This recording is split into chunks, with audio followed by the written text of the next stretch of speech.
Hello, everyone, and good afternoon, and a warm welcome to all participants and jury members to Dubai of the AIM Startups Virtual Pitch Competition 2020. My name is Isa Lois, and I will be your host for today. Let me first start off by saying thank you to all the participants for patiently waiting for today's competition. As we all know, the competition was originally scheduled to be held in March as a physical competition and was since postponed due to the COVID-19 pandemic outbreak and the nationwide lockdown.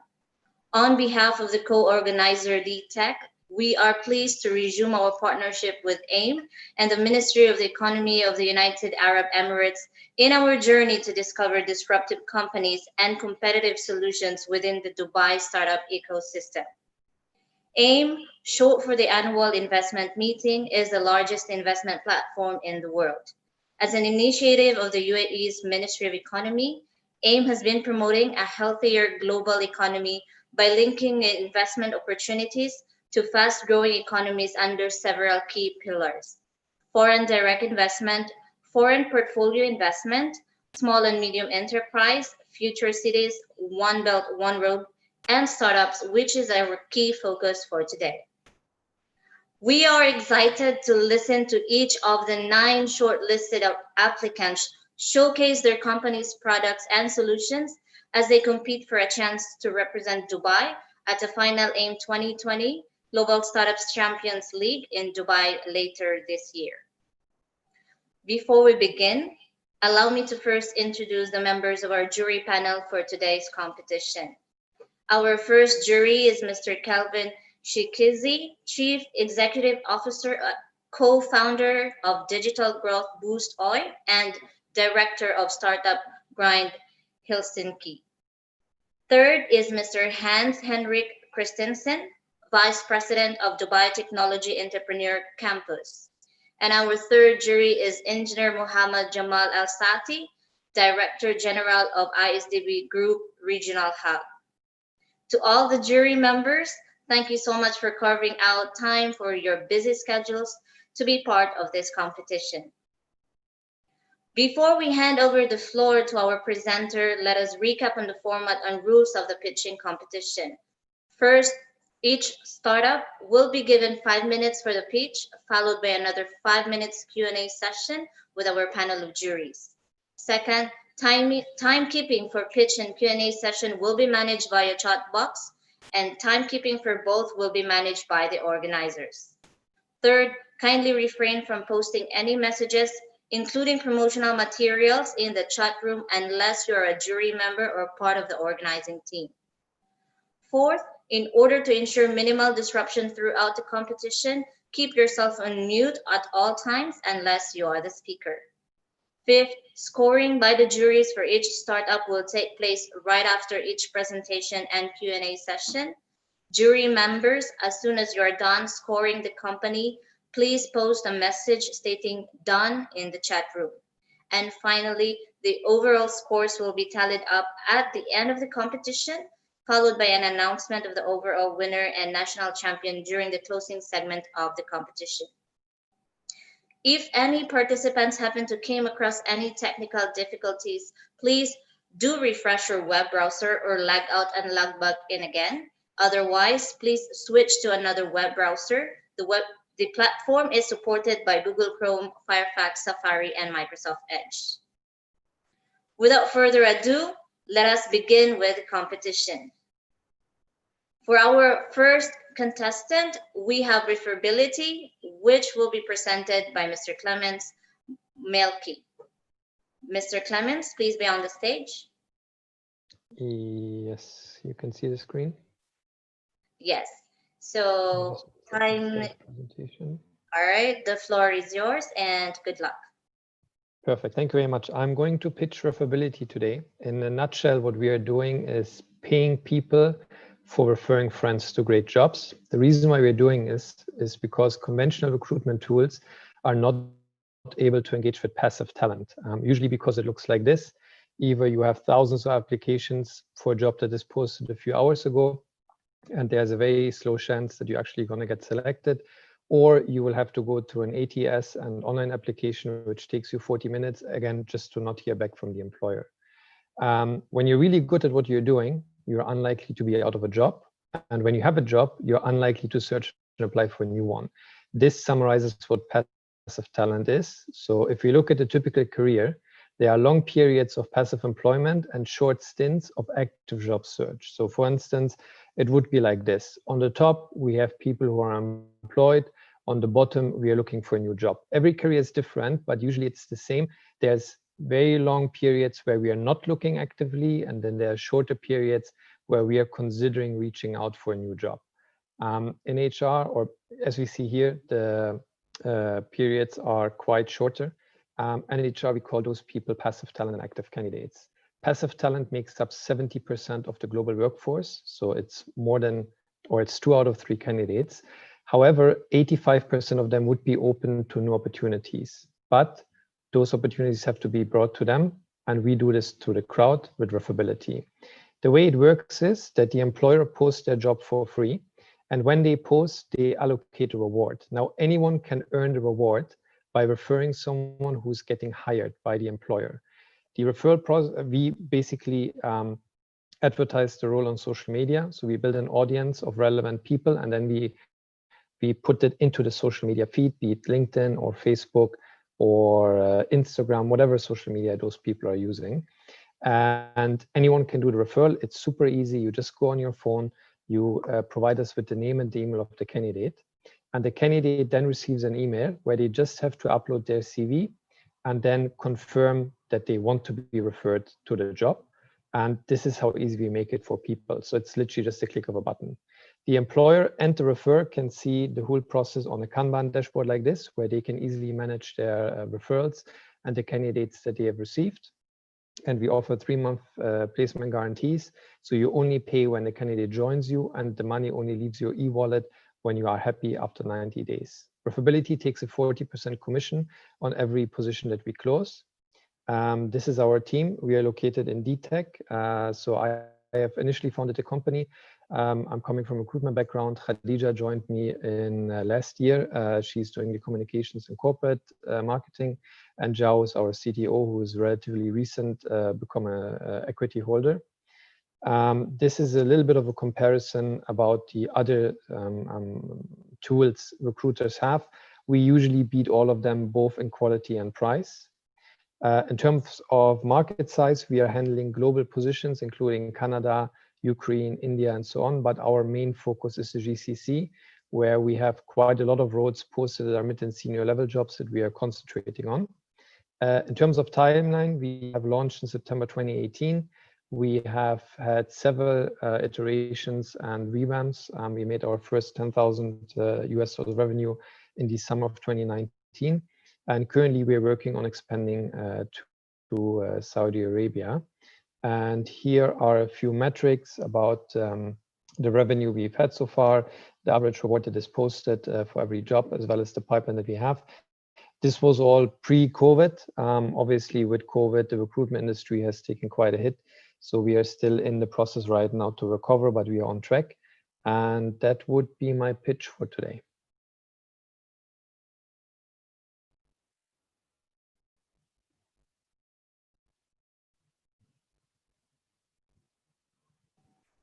Thank you so much for your presentation, Clemens.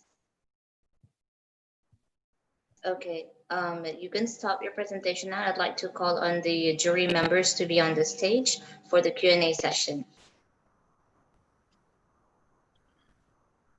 Okay, can anyone of the jury ask question now? Yes, Mr. Hans, would you like to give the first question? Yeah. Okay. Good to hear from you, Clemens, again. We have run into each other a few times. Nice presentation. I wanted to ask you, so what do you see yourself as? What type of company do you see yourself as today? Because you're not just an HR executive search company, right?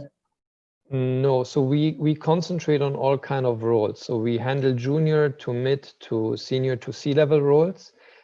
Usually we get like mid-management assignments onwards. The important thing for us is that we are not a recruitment agency, or we are not actually recruiting. We are using, or we are facilitating the power of the crowd.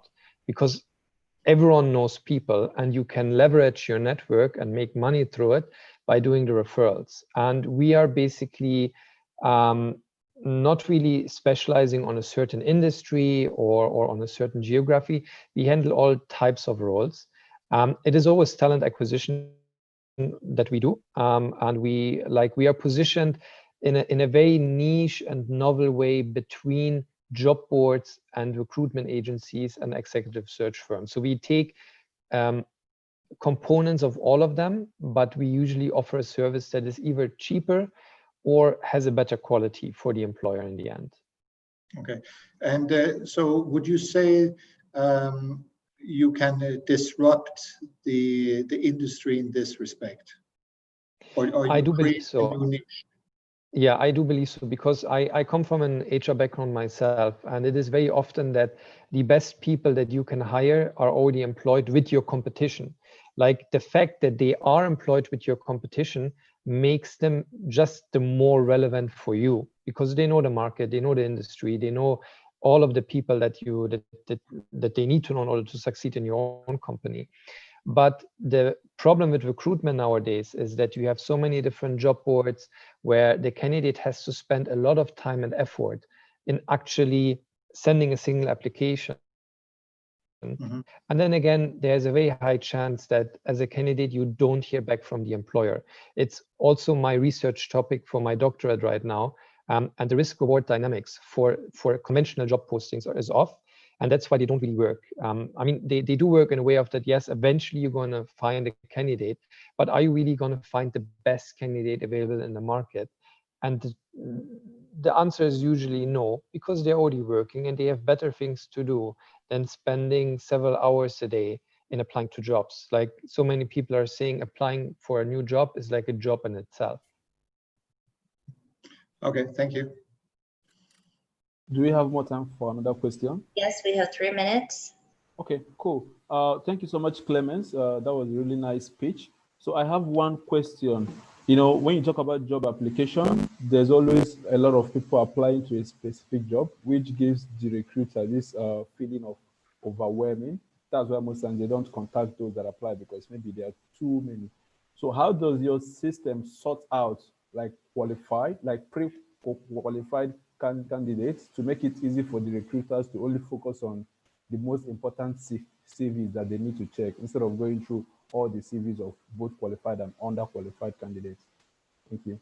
Right. So we have both technical solutions as well as non-technical solutions to this. Like on the very offset, if you don't have a placement, like if I refer a friend, but my friend is not hired, I'm not getting anything out of it. I would just waste my time. So that's the first point of us actually getting a lot of qualified referrals. The other point is that we have an algorithm. So we basically scan every referral based on the salary expectation, the job title that they have, the industry experience, the years of experience, the skill set, and so on. And we make a pre-selection for the employer to say, hey, those are candidates that are really, really good. And we are also offering premium job posts. So if an employer is saying, look, I would like to have someone from the referability team to screen the candidates that are coming in and shortlist the ones that you think are the best, then we offer this as a premium service. However, due to the concept that we have, we are not reaching those crazy numbers where you get hundreds of applications or hundreds of referrals for a single job post. So our average is between 15 to 35 referrals, and we actually want to keep it like this. And one of the reasons is also because when we advertise the role, we are not doing general advertisements. So we are not just like spamming it on social media, but we are building an audience. So lawyers, no lawyers, dentists, no other dentists, and so on. So we are only advertising it to people who are very likely to know someone relevant for that job. Perfect. Thank you so much for the answer. Thank you so much, Mr. Kevin. Its time is up. So, Mr. Mohammed, I'm not sure if you have a quick question, because actually, quick one. All right. Quick one. Clemens, thank you. Now with COVID-19, do you consider COVID-19 and the post-COVID-19 as a threat or an opportunity for you? It is both, to be honest. It's the question or the answer is depending on how we position ourselves. We have seen a very strong rise in technical talent. So beforehand, and we still are relatively industry agnostic, meaning that we deal with every industry and geography. However, we are shifting now more towards tech roles, innovation roles, and startup roles. So there is a very high demand for developers, graphic designers, and so on.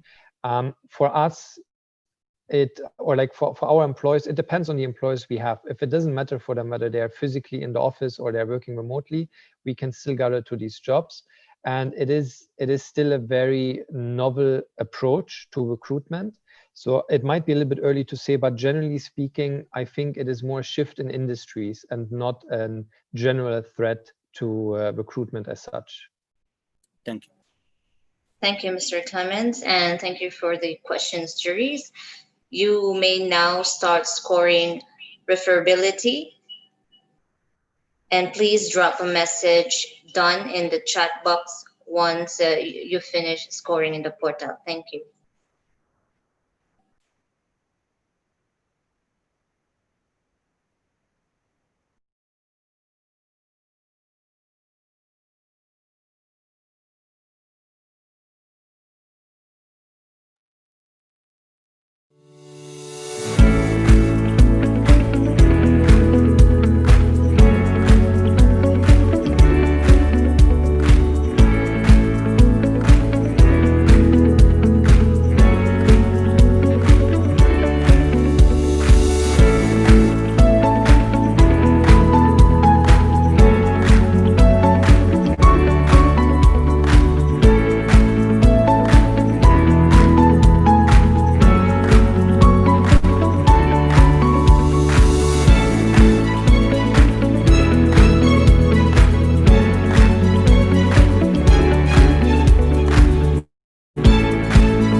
to check from Mr. Hans and Mr. Muhammad.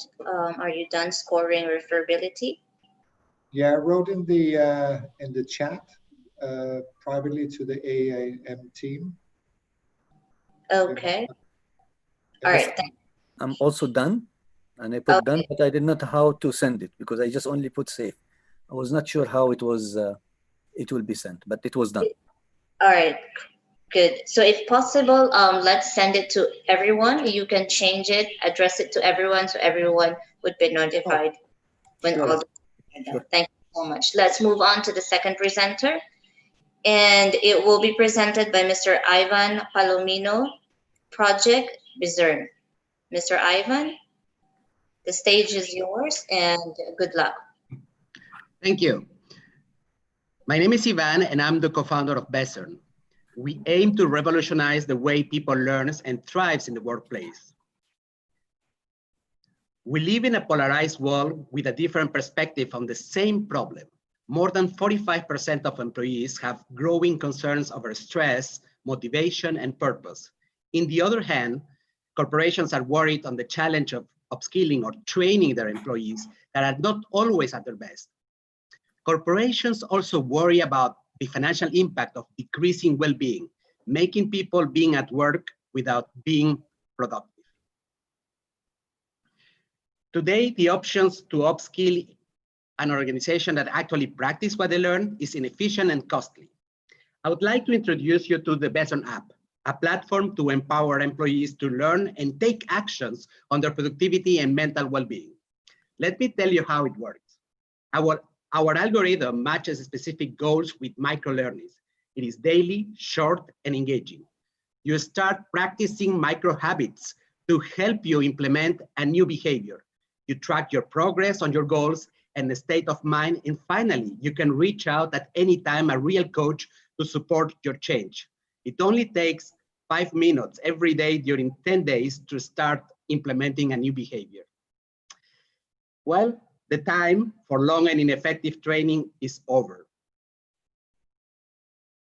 The opportunity in the market of training and development is huge. In the UAE alone, it is approximately $2.6 billion that are spent in trainings.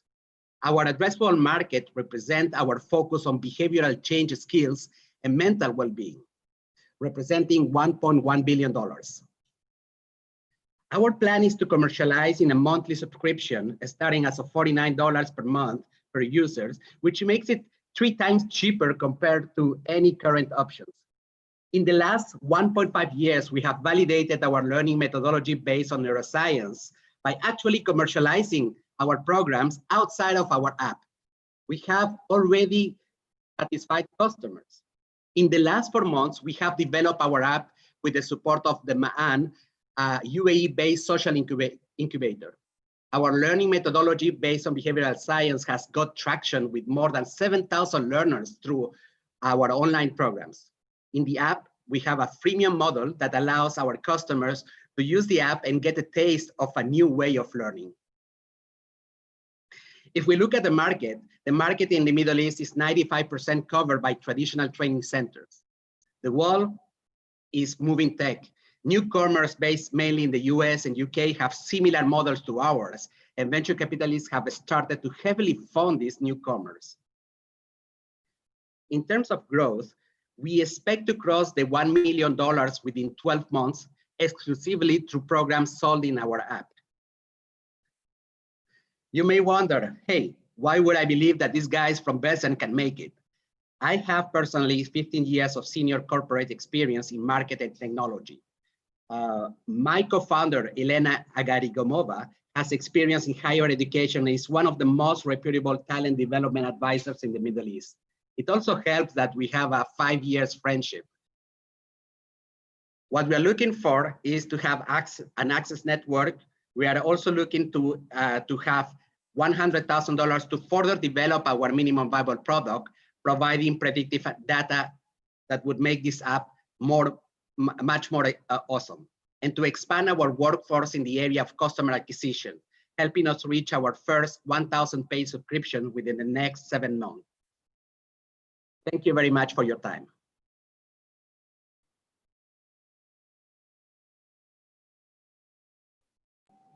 Thank you so much for your statement. Okay, so I believe you're done with your presentation. Mr. Muhammad, would you like to give the first question? Yes, thank you, Ivan, and good luck to you and in the establishment. My first question is, can you elaborate on who are your competitors in this area?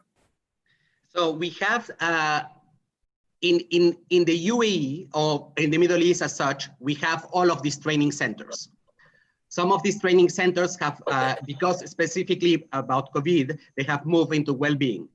In the US and the UK, we have companies like BetterUp that recently have received 100 millions in order to develop the scale of the product outside of the US. And we have also the MindGym, which is a platform that is upscaling from the UK. Thank you. Another question is, you talk about you need 100,000 again to develop the business further.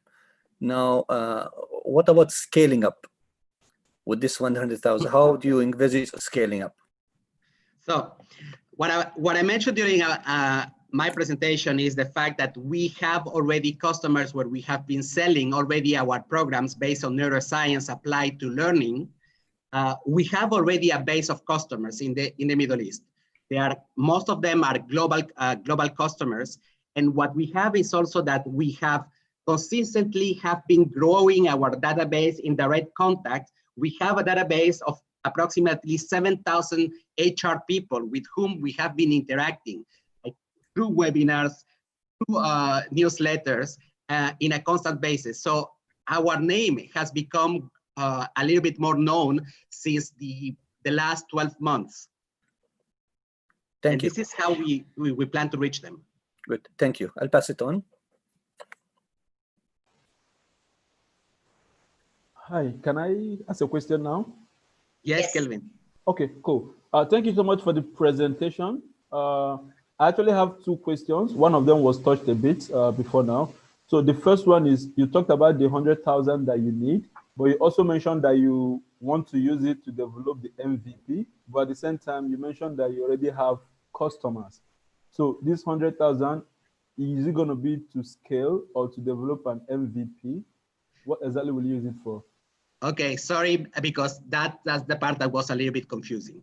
We have a working MVP that we are currently testing with approximately 80 customers, non-paid customers, in order to validate the next iteration of our product. In the past, in the last, because we founded Beson approximately 1.5 years ago, we were just selling programs without the app to customers. So programs that are based in behavioral science, which means basically you learn, you acquire the knowledge, and you practice what you learn. And we have been, I mean, we are quite unique in the Middle East selling these programs of that is about applying what you learn in terms of soft skills and well-being. Perfect. That answers the question. My last question, who is your main target audience? Is it the employers or the employees? The employers. It's a B2B business. Okay, thank you so much for that. Thank you. Yes, Mr. Hans? Yeah, just a quick question. I saw that you're ramping up a perfect hockey stick. As a matter of fact, a very, very steep one. And so what do you, how much money do you anticipate that you need to attract in order to reach that goal?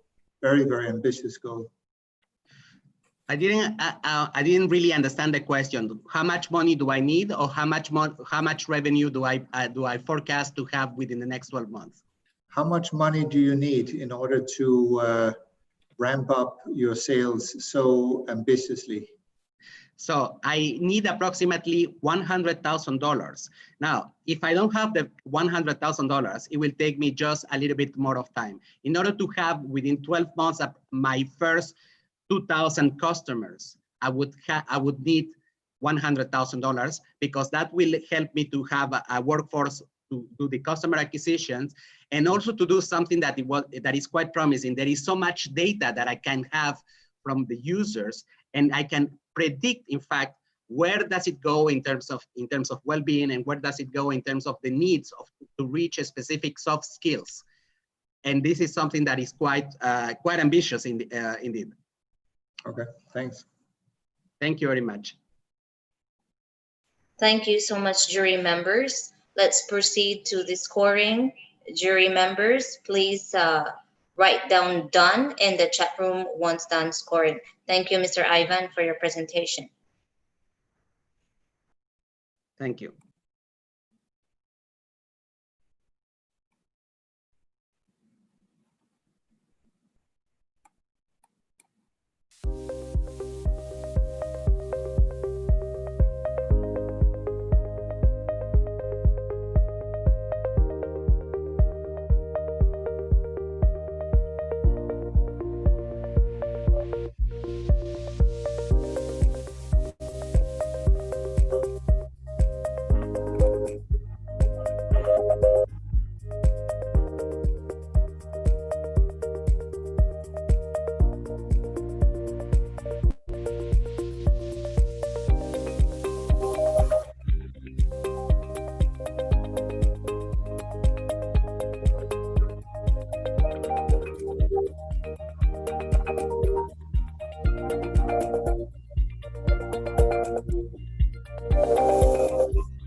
Thank you so much.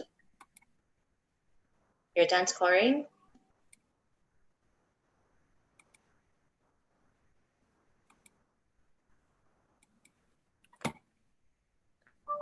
I'm done. Okay, great. Let's move. Thank you so much, Ivan. Let's move on to the third presenter, Art Smiley. The presenter's name, Mr. Lord Alam. All the best and good luck. Mr. Lord? Yeah, I can hear you. Good afternoon, ladies and gentlemen. My name is Lourd Alam. I'm the co-founder and CEO of Art Smiley. So Art Smiley is a multi-sided online marketplace. Just before I go into more details, I would like to tell a story of a friend and colleague called Santosh.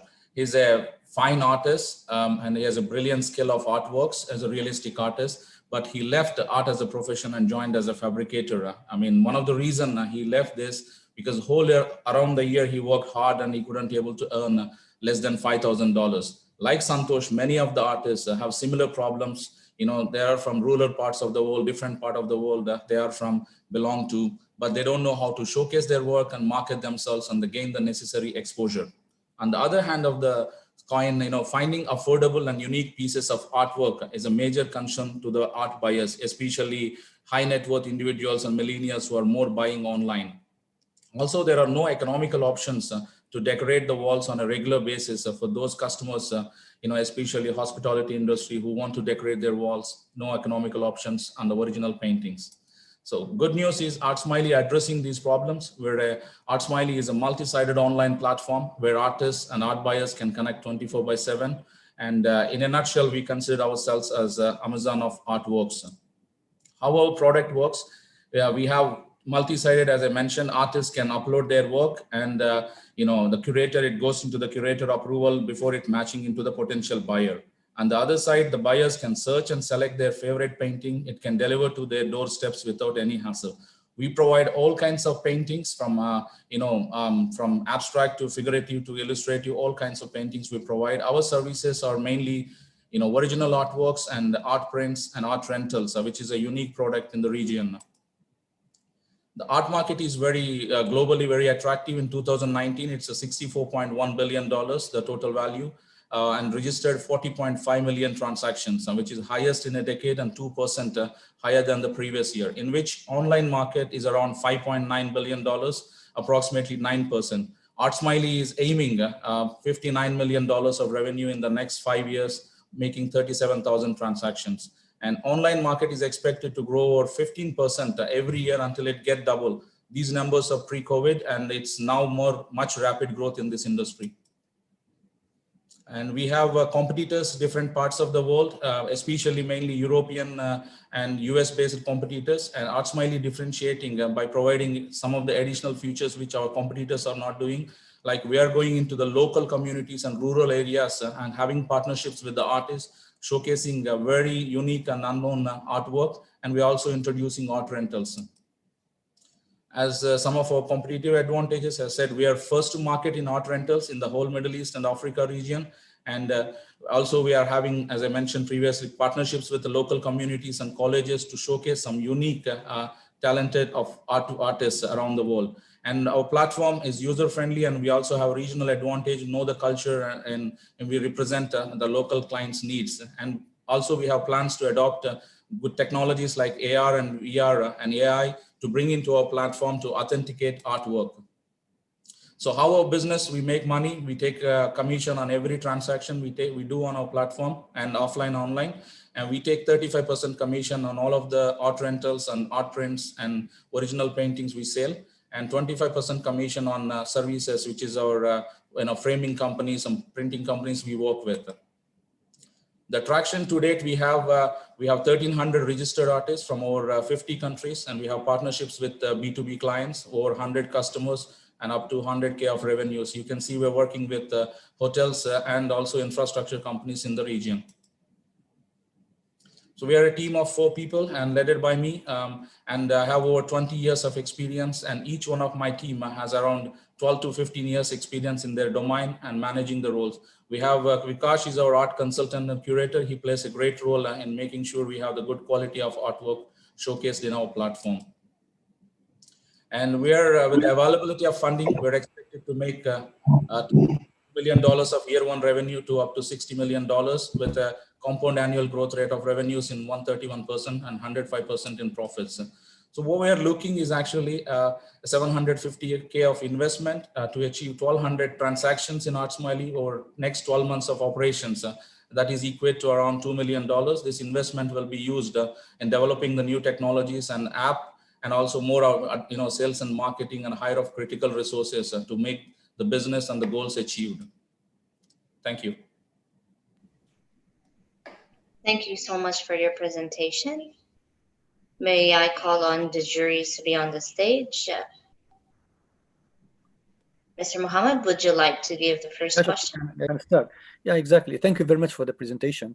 Can you tell us who are I would say, partners that you depend on your supply, and how reliable it is, are they? And do you look into any risk in this area? Yeah, I mean, we are actually partnering with artists and,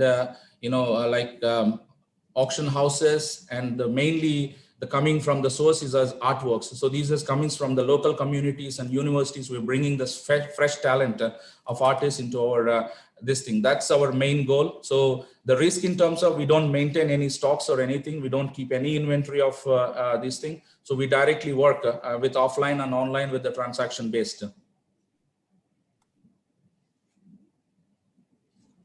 Okay, now my next question is, what are your tools for marketing your products and going to more clients?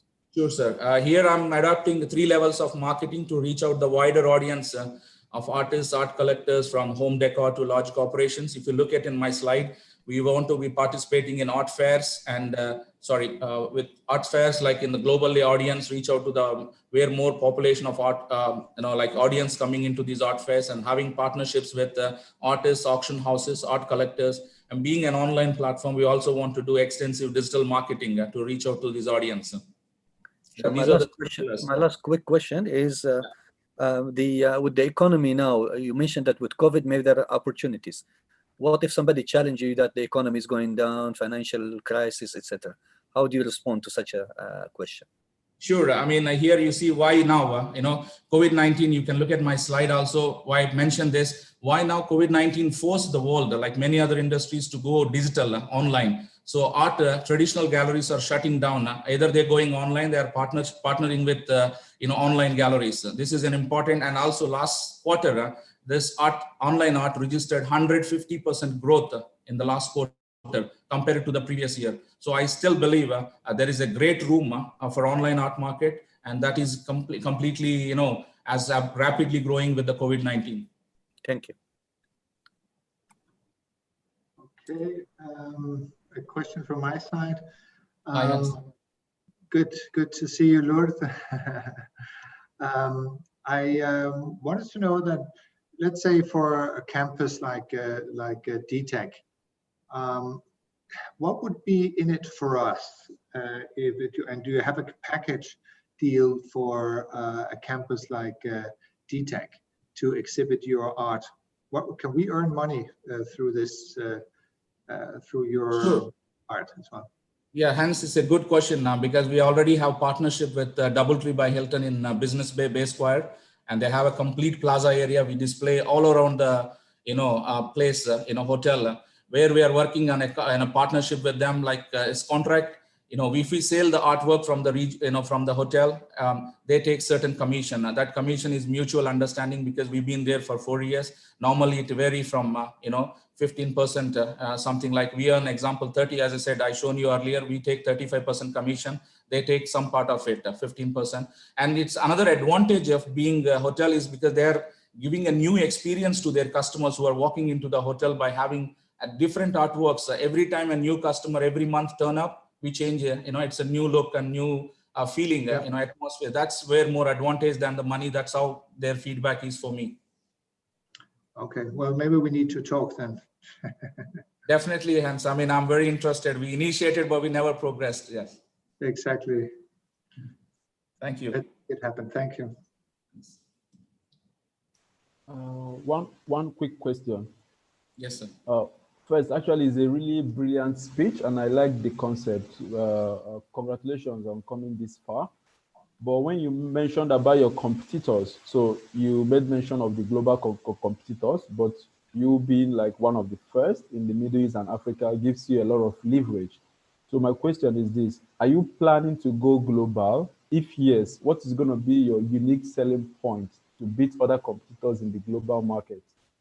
Sure, it's a very good question. I mean, if you look at art market globally, 64.1 billion, it's almost 60% of this market in North America and Europe. So I had to go globally to gain the numbers or the expansion I need to do. So first question to answer, yes, we want to go globally. What is our unique selling point? As I said, two things we have, not even one. Art rentals, which has never been showcased or never been discussed about renting art. This is something we want uniquely sell it and to take it to the hospitality industry and the corporate clients.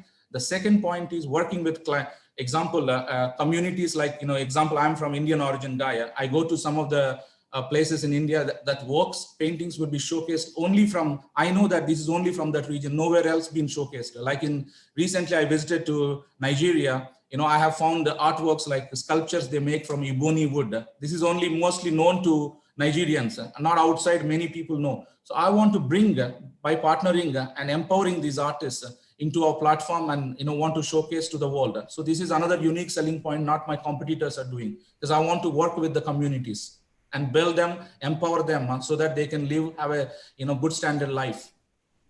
Thank you so much for your answer. Thank you. Okay, so time is up. Let's move on to the scoring of Art Smiley jury members. You can start scoring and please put done in the chat box.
Thank you, jury members, and thank you, Mr. Lord, for the presentation. Let's move on to the fourth presenter, Wuzil, and it will be presented by Mr. Russell de Souza. Okay, can you please share your presentation? Yes, we can see it. Good luck and all the best. The floor is yours. Good afternoon, everyone. I'm Russell, and I'm the founder of Wuzil, and we call ourselves the IKEA of the EPOS industry.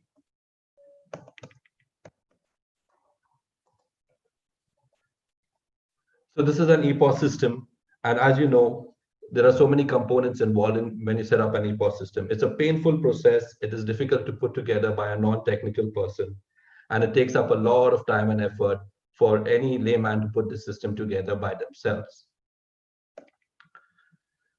In the 12 years that I have been in this industry, I have heard a lot of shop owners complaining and explaining the pain points about setting up an EPOS system and the amount of money they have to spend to get something started.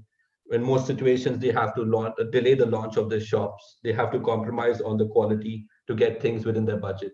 And they get confused with a lot of technical jargon that is thrown at them by the sales experts and the so-called consultants.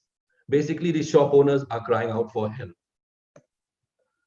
In essence, EPOS hardware as a self-service has not been exploited, much like furniture was pre-IKEA.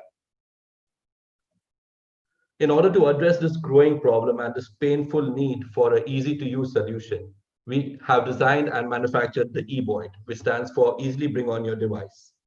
As you can see, it's a 4-in-1 device. It's got a cash drawer, a storage drawer, a receipt printer, and a label printer into a single integrated device. And it can connect with any Windows device with a single USB cable. It is a completely out-of-the-box solution, and the EPOS and the shop owner can set up the system in 3 easy steps. We are giving a free POS software. It works with any other kind of POS software, including cloud softwares. It comes with its own barcode label printing software, and the best part is no tech experience needed. The EPOS is designed and manufactured in the UK. It is recyclable, as 95% of the eBoyd is made of steel, and we are CE certified. So this is an example of an eBoyd in a retail environment and how it can be used. So this is the eBoyd with us. EPOS is easy. As you can see from this example, one of my customers are using it in the game shop. And on the right there, you can see he's printed a label and placed it on one of his products. So we believe we are the right place at the right time right now, because the physical and the online world is merging, and it's a new paradigm called phygital, where internet businesses are moving offline in terms of pop-up shops, and offline businesses are moving online. We are good for entrepreneurs who want to embrace the DIY culture. We support all kinds of contactless payments.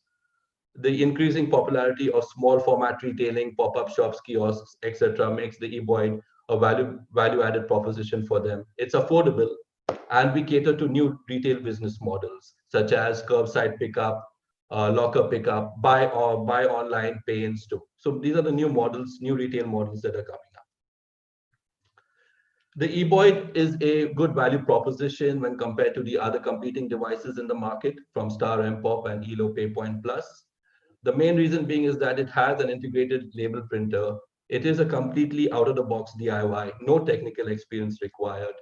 It comes with its free software and prints and can connect with any Windows device. Furthermore, our price point is very suited for the retail shop owner who is looking for a value-added solution. So our business model is very profitable and recurring. We sell the eBoyd starting from $482. Going up to $815.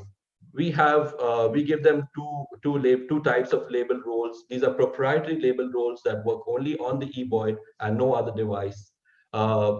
These label rolls are packed in boxes of 6 and are sent to the shop owner to use. We also have cloud services, and where the shop owners can use our cloud services to check reports and to connect several stores together. Looking at the big picture, our target market is the MENA and the APAC. And we will be targeting the top 10 countries of the Global Retail Development Index. In 5 years, we're looking at obtaining $60 million in a service obtainable market out of a $3 billion serviceable available market. Huge opportunities await the ePOS segment and especially the eBOID.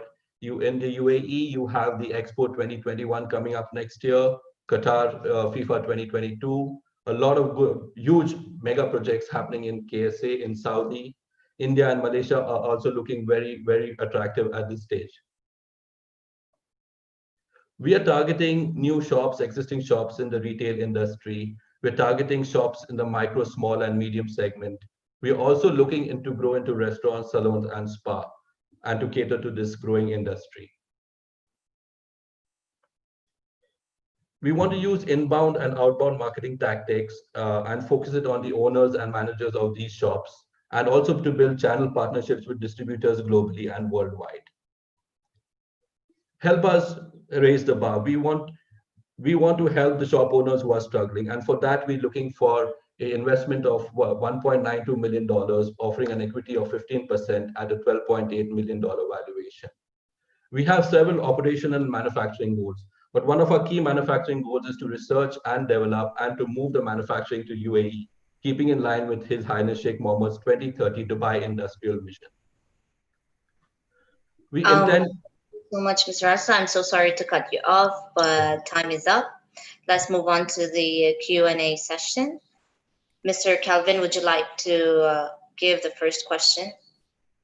Yes, I can go. So nice presentation. Thanks for that. I was looking at your financial, the amount of money you need and the valuation for the company. Yes. So what makes you value it at 12.8 million? Like, what have you done so far that makes the company to be valued at this amount? So we launched post-COVID, and based on the market size and the 20% growth rate predicted by the research consultants, we believe that we can achieve around $31 million in revenue in year 5. So we discount the cash flows to present value and we get around $12.8 million. So the valuation is based on future metrics, not the current reality. Yeah, yes, based on future projected metrics from 5 years from now, bringing it down to current projections. Okay, thank you so much for that. I have a question for you. Also, good presentation. So hitherto, this market has been concentrated by some huge companies. Could you say something about your competition, and do you think they're gonna attack your business when you really get out there? Yes, yes, we expect the competition to take notice of us. Hence, we want to invest invest the right amount of money into channelizing our efforts into growth, expanding into APAC as quickly as possible. One key advantage is that we consider ourselves also to be a full stack company, whereby we offer the hardware and the software and the cloud as a complete package. And this gives us a clear value advantage over pure play hardware companies and pure play software companies. And that's why we are calling ourselves as the IKEA of the ePOS industry, whereby a shop owner can come to us for a complete all-in-one solution, and something that they can pick up and do it themselves, even without having to call any consultant or experts or value-added integrators to pay them additionally to help them set up a system like this. Okay. And what is the split between when I buy your solution? What part is the software cost, and what part is the hardware cost? So when you buy the eBOID, the software is free. When you buy the eBOID, the software is free, of course. You don't have to pay anything for the software. The only part is you have to pay, if you want our cloud services, then you pay additionally for the cloud services. Okay. So there are two softwares we're giving free. It is the free POS software and the free label printing software. The label printing software, you can print the labels with the barcodes. You can stick it onto the products. You can print the labels and even stick it on the shelves, to show the item and etc. So labels can even be printed for delivery information, like deliver to this customer and stick it on a product for delivery purposes. So the label printing is a key value add that we had to put into the eVoid. Okay. We have a few minutes left, Mr. Mohammed. Yes, thank you, Russell. Thank you for the presentation and the innovation. You mentioned in the presentation, unless I missed that, you mentioned the manufacturer of the equipment or the machine is a UK based, if I'm not mistaken. Yes, that's is it the only one? Is it the only one that's producing such a thing? Now, do you consider yourself, like when you deal with that company, like as a representative? Or sorry if there was a misunderstanding in my part. If you can clarify. Yeah, so actually we are the owners of the IP. We are not reselling somebody else's product. We have outsourced the manufacturing to a manufacturing center in the UK. So this is our own IP. We own all the intellectual property associated with the product.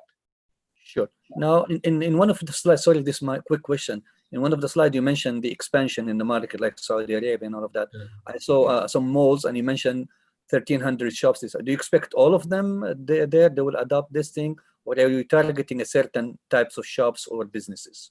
Yes, we're targeting, our initial focus is fashion, electronics, beauty, those kind of shops.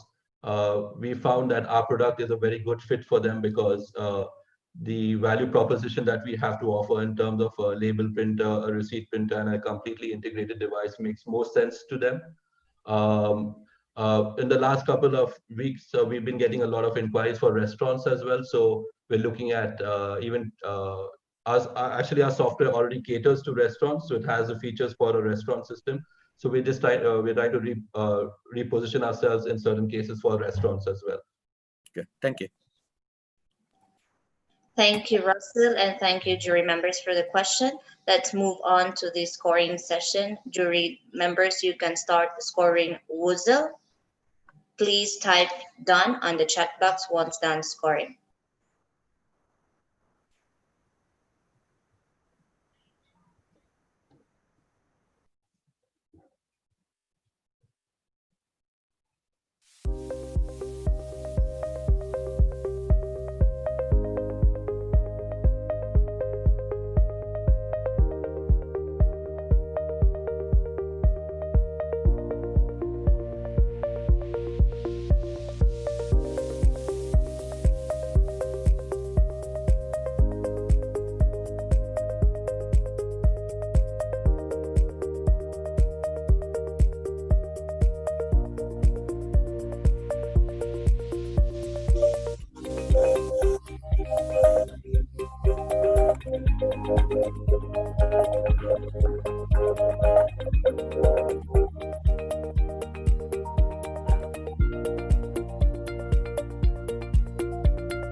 Thank you so much for waiting. Mr. Mohammed, I'd like to check if you are done scoring Wuzel.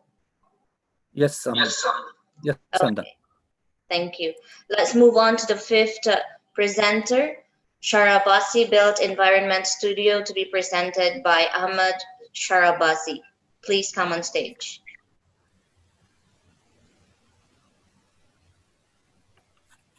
Ahmed? Yes, hello. How are you? The floor is yours, and good luck. Thank you. Okay, so good evening, everyone. My name is Karen Mark. I'll be speaking on behalf of Mr. Ahmed Sharabasi. I will represent Sharabasi Built Environment Studio. We are an innovative research-based design studio and an educational institute. Our mission is to help children identify their passion since a very young age, because we believe that children have huge potential and great innovation that need to be discovered and well developed. We have been collaborating with creative festivals since 2015, like Dubai Design Week and Abu Dhabi Science Festival, where we witnessed and experienced great results and feedbacks from school teachers and parents. It was an enriching experience, really. It was so exciting to see the children express themselves and see their innovation and creativity. It was unbelievable. So right here, I want to show you a sample of our previous workshops.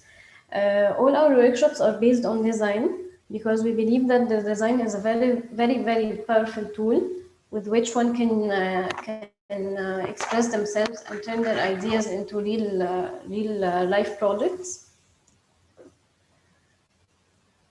Right here, I want to show you the vision behind our pitch, because we want to solve a problem that most of us experienced during the years of our education. It was mainly based on books and studying for so many hours just to get good grades. No one really cared what you got and no one really cared about your input. So now we see education very differently. We see it as an experience where the main focus is the children. We want to guide them and let them be more engaged and let them put their personal views and ideas. Okay. We intend to do so by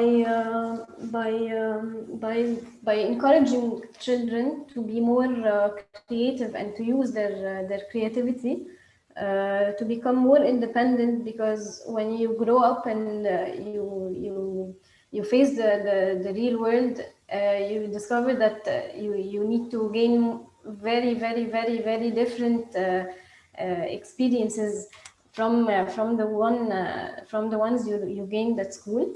So we want to focus on the experiential learning, the hands-on projects, the problem solving, the critical thinking, the group projects, all of these tools to help children become more independent and to gain more skills. Our target is, we conduct workshops. So we intend to keep on conducting workshops, but we want to add extracurricular activities to schools and even integrate it within the school programs. Like I'm going to show you. We are going to use technology because this is the global direction. Instead of learning geography the normal way through books and presentations, you can actually use tools like VR and AR to actually be there, to visit countries and learn about their culture and so on. As well as in biology and chemistry, you can actually use the 3D printing technologies to print the organs and learn about the human body. So our next step, or our next aim, is to expand using these technologies through mobile apps, and we also want to start making virtual workshops, not just local, not just physical workshops. By making virtual workshops, it was mainly inspired by the COVID, unfortunately, but now we realize how important it is to reach more people in a different way, and even let the children be more engaged with so many other people, not just the ones around them. And so this is our next step and our expansion plan. That's it. Thank you so much. Thank you so much for the presentation. Let me call on the jury members to be on stage. Who would like to give the first question? I can go first. Thank you. Okay, thank you very much for the presentation. I think it's a very good idea. We'll need it. Okay, now my question is, now you touched upon COVID-19, and now it seems there are many schools, many institutions right now, they have distant learning. So now, Yes. if the activities that you're talking about for the children and all of that is more of a skills building and etc., how are you going to be manage this through distant learning or distant, I would say, interaction? Unfortunately, it's not easy. We are still looking for solutions. But as I said earlier, we are only looking to guide the children. We do not want to be imposing and telling them what to do. So it can be a lot easier now because we have Zoom meetings. We have a lot of tools that can give us the chance to monitor the children. And I will be telling them and guiding them what to do, and we will discuss, and each one will show, can have a way of showing their output and their final output. You know what I mean? So it's not gonna be as easy as on personal and physical Sure. meeting and engagement, but there are many ways that we can do it. Okay. My next question is, are you targeting also the special needs children, those with disability or something? Are you having something in that regard? We haven't talked about this first because we need to make sure that our tools, our new tools will work on the basic level for basic and normal individuals, and then we can expand more. But for now, no, we only intend to make it for all the people, not go there. Good. My last question quickly is, are all your skills and learning tools and innovation, is it dependent, you getting it, is it your own, or you're also bringing, you kind of like have a network with other service providers? No, we will need the service providers because we are designers and architects, so we only have the vision, and we will need the outsiders. Thank you. Thank you. Okay, I have a quick question. I didn't quite catch your business model and how you will make money on this. Maybe you could elaborate. Because each yes, of course. Each of the workshop we make, in order to participate, you need to pay the money. So this is how we gain. Money. Each workshop has a different fee, and based on the materials we use and so on. Okay, that's answered my question. Thank you. Thank you. Yes, Mr. Calvin. Yes, please. One quick question. Who are your biggest competitors, and how do you intend to stand out in the market? Unfortunately, I can't really give you a specific answer because these are all new ideas. We haven't thought about the technological field until recently.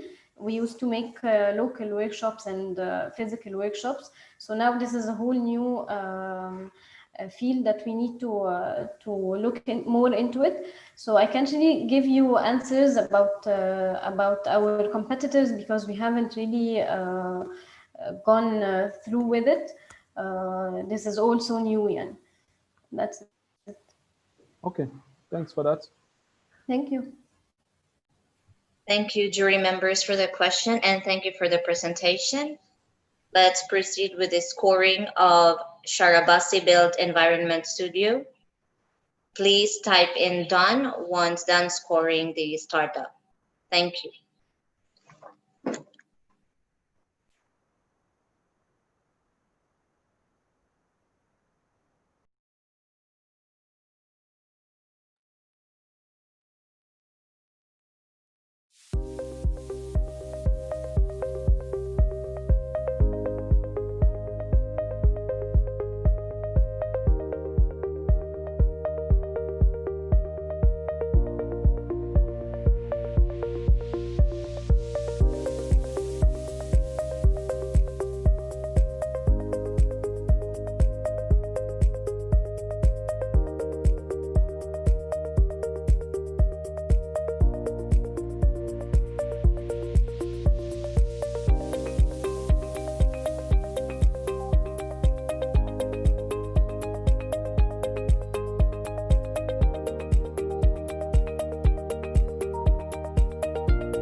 Let's proceed to the sixth presenter. I believe Mr. Muhammad is done scoring. Yes, done. Thank you. May I call on the sixth presenter, Tasdeer, to be presented by Muhammad Belkit. Mr. Muhammad, please be on the stage. Hello, good afternoon, everyone. Are you hearing Yes, me? good afternoon. Yes, we can hear you. Can you please share your presentation? Okay.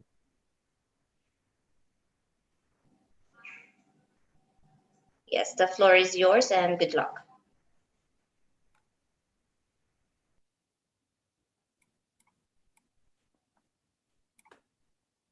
Hello, good afternoon, everyone.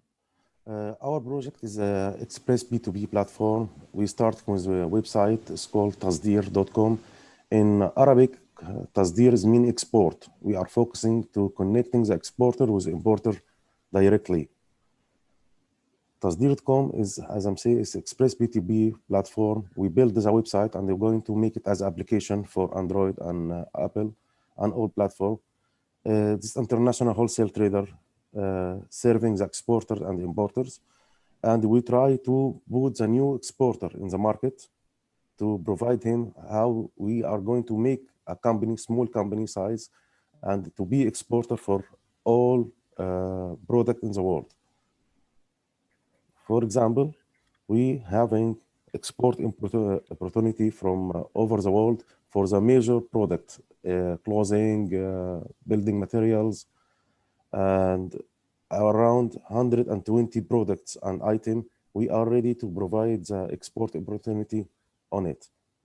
This will be in English and Arabic marketplace also to support the exporter in Middle East to attend the market.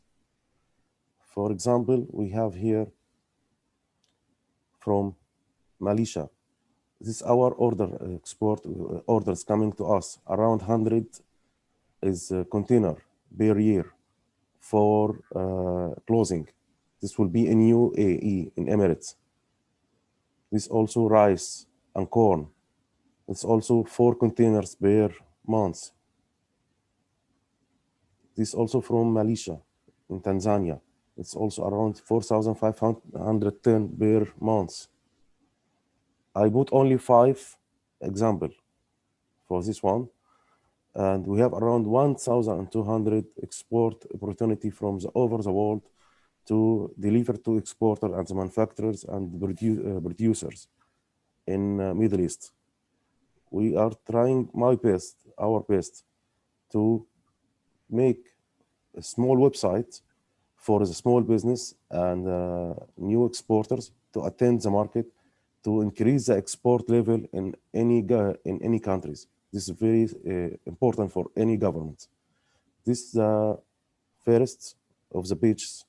You can see here the importer and the exporter. It will be English and Arabic. Here is the products. It's around 125 products. Here is the suppliers and manufacturers. And here's the deals. Here we'll put the export opportunities from over the world. As I'm saying, we have around more than 1,200 export opportunities from over the world for covering all products in the world. As I'm saying, it's all categories: food, beverage, and agriculture, fashion, business, service, chemical. And here's top export opportunities. We have around for agriculture, around 343 export opportunity. For food beverage, we have around 208 export opportunity. The export opportunity is coming with full details about the specification, the importer's need, his mobile phone, his office number, his office location. This is also our recommendation product for the new supplier. He can supply all of this. And this is our structure here. We have a team of marketing targeting free zone manufacturers. In free zone, like for example, we have in free zone in Dubai and Jobs around 1,000 and more than 1,000 factory. They need to export their product to outside. We will support him and help him to find the right importer. And we will be with him till closing the deals and he receiving his money and the important receiver receiving his goods. I'm trying to be fast because I have only 5 minutes. So I'm ready for any question. Thank you so much for the presentation, Mohammed. Let me call on the stage for our jury members. Mr. Mohammed or Mr. Hans, would you like to give the first question?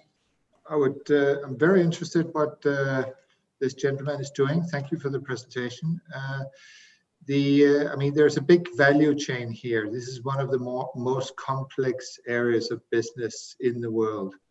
How have you been able to align with the value chain and all the bits and pieces that goes into it to fit into your, let's say, system here? Have you had mentors, or who have you been able to create this with? Okay, now I'm working with the commercial representative office in all embassies in the world. I have a team connecting with him to bring the list of the importers from over the world, and we ask him every day, what is your requirement and what is your specification? For example, from Egypt, they need to export around 500 tons of orange. What exactly is the size you need? What exactly is the quantities and packaging you need? Now we will going to contact with the supplier in Egypt, for example. They are exporting orange. Now we'll give him this opportunity and he work on it. We succeed right now to close. We start only from 8 months ago. We closing around 25 deals. Succeed.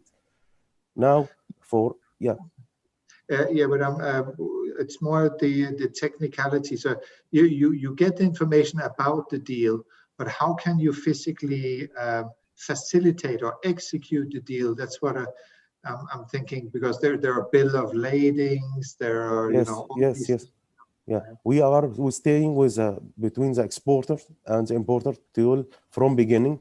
We having to provide the bill of loading, packaging list, packaging item. Customers need certification, like for example SGS, like ISO.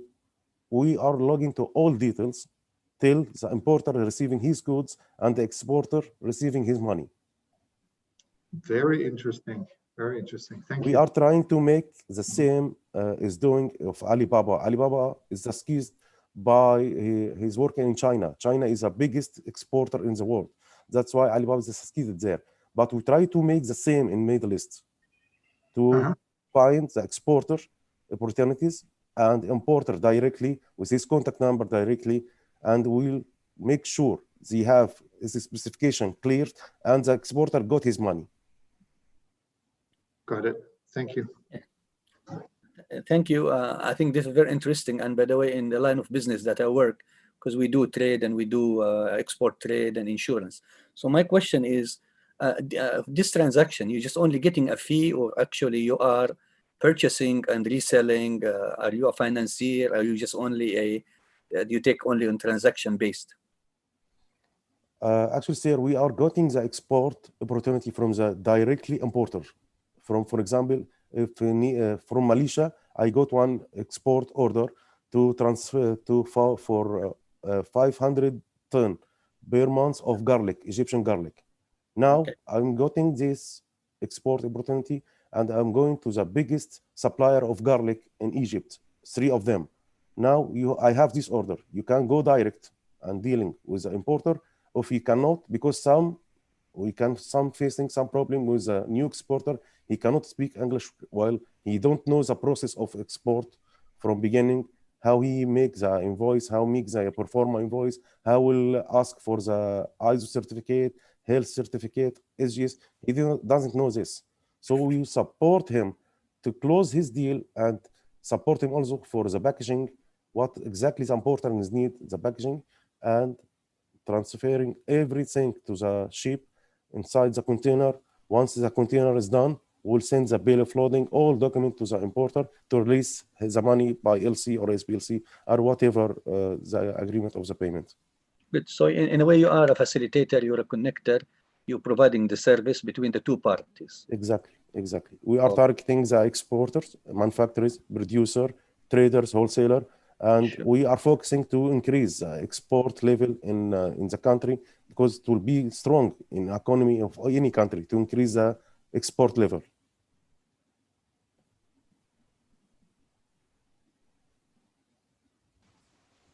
Thank you.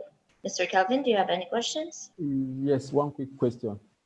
Actually, I like the whole idea, and thanks for the presentation. It was quite clear. My question is, who takes care of the delivery? Is it you or the manufacturer? The manufacturers. Because I have to make a contract with the manufacturing according to the specification of the importers. So I have to make all responsibility according to the exporter directly. He will make the packaging, he will make the delivery, he will make the cargo, but I'm following with him to solve any problem in process. Okay. Closing the deal. Nice. Sorry, one final question. So from all you explained now, I see a lot of back and forth and manual work. How do you plan to automate all of this through this platform you're building? Now we're working in websites. We put a lot of export opportunity every day from different items and different categories. And now we have also some services, like we have study cases to the new exporter, how he can log into any market. For example, we have how he can log into the China market, how he can log into Canada market, how he can log into the Middle East market. Also, we have some service for the foreign people.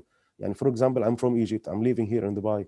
and I know exactly what is my country export item. For example, orange, onion, garlic.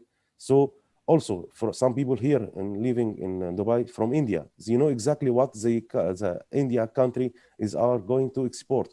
So just going to the market, speak to the traders and the wholesaler and ask for the specification, clear specification, put it in our website, and we will find 3 suppliers of them. Thank you, Muhammad. Time is up.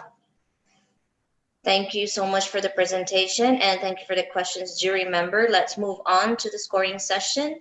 Please drop a message done in the chat box once done scoring. Thank you.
Mr. Muhammad is done?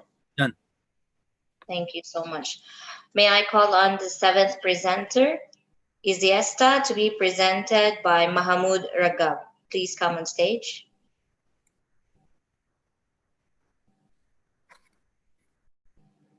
Mr. Mahmoud? Yes, can you hear me?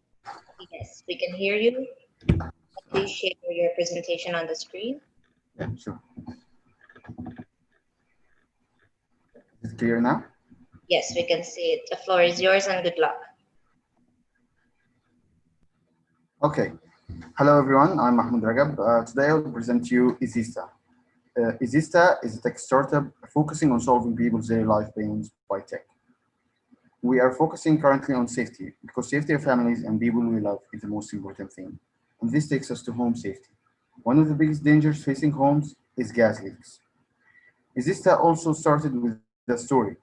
One day, me personally and my family left home at 8 a.m. When we returned back at 4, we switched on a light and the home went on fire. We found later that there was a gas leak from the main odometer and it was waiting for any single spark to start a fire. Searching in the market for solutions, we found many gas detectors, but they had a common mistake, which is false alarms. False alarms is a huge issue It actually occurs 750,000 times every year in USA alone. We have worked for 2 years of R&D, and we have built Gazmo. Gazmo is proudly the most accurate false alarm-free gas leak detector and protector. Gazmo is unique because it comes with 20% more sensitive to gas leaks. It is 3 times louder and 3 times more accurate than any other variant in the market. It comes with an automatic valve shutdown motor that can close the gas handle automatically in case of a leak. And it's powered by a battery-powered plug that can keep the device on even if electricity shuts down. It uses a unique technology, we call it the AquaCheck technology, in which it collects data from the air around the main unit, and it analyzes the data and it decides if this is a real leak or just a fluctuation of data because of the high temperature or change in humidity, which are the main causes of false alarms. For our revenue sources, we have two models, selling the device itself and selling maintenance parts, period. The device comes in one category, the main device with the alarm, which is the alarm, and it comes with the auto shutdown motor and the battery powered plug. For the maintenance, specific parts must be changed every 6 months for restaurants or every 12 months for homes, and they cost no more than $15. We also have another revenue model, which is licensing the patent to major manufacturers like KDM First Alert in USA.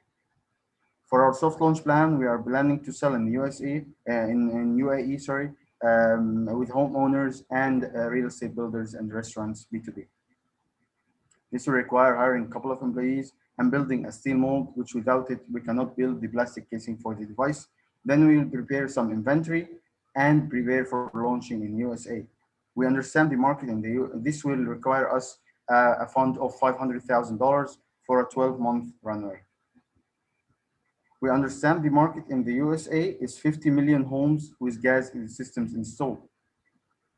We will plan to sell 500,000 homes. This will require us a fund of $10 million over the course of 3 years to achieve this plan, and with a net profit of expected $10 million.